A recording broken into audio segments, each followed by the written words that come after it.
See, remember last Sunday I told you that they had three major temples dedicated to Aphrodite in the city of Corinth, and then they had 7 other temples, altogether 10 temples in the city of Corinth of 100,000 people. I told you that people brought animal sacrifice to these temples. And when they brought animal sacrifice to these temples, they would kill the animal, they offer a little bit as a sacrifice, and give a little bit of that meat to the priest who conducted the offering, and the rest of the meat was given back to the people. And people could go out and have party that meat. What happened was that most of the people turned around and sold that meat to meat merchants, and they were selling that meat in the market. If you look at this picture, all the way in the back, you can see remnants of the temple of Aphrodite still there.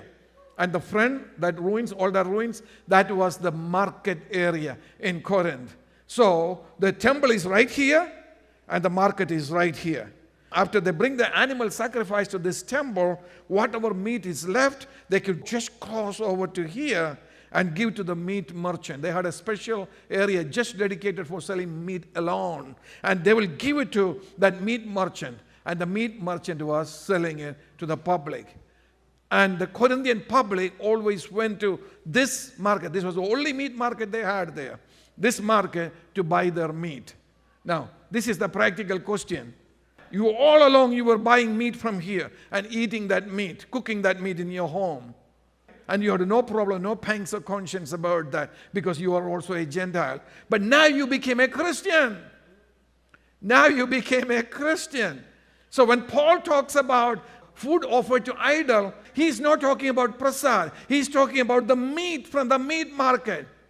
So the question is, now that I have become a Christian, he said, okay, for me to go and buy this meat and eat this meat, which was originally offered to idols, it's consecrated to idols. But this is the only meat market there. So can I eat that meat? This became a big issue in the church.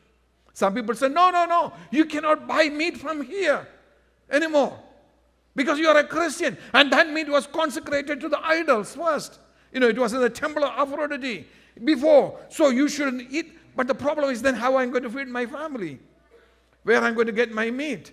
It became an issue. Do you want to know something? Last week when I was studying through the book of 1 Corinthians to make this message, I realized that this was the biggest issue in the church in Corinth. You know why? Because people need to eat. This discussion starts in chapter 8 and discussion continues all the way to chapter 10. Because this was the biggest issue.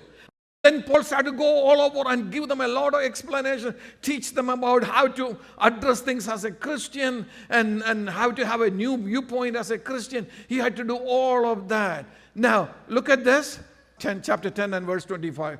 This discussion continues from verse in chapter 8 and continues all the way to the end of chapter 10. And in chapter 10 verse 25, Paul concluded by saying, eat whatever is sold in the meat market. In other words, it doesn't mean that you cannot eat this meat anymore. Why? Because as Christians we know that idols are nothing. So Paul said, don't be put off by the fact that this animal was in the temple and that's where they killed the animal. Don't worry about it. Just because they're dedicated that they meet there and they prayed or the priest prayed or sprinkled water on it or whatever they did in that day, that doesn't affect the meat that you buy from the market. So he said, eat whatever is sold in the meat market. Because the issue was the meat, not the prasad.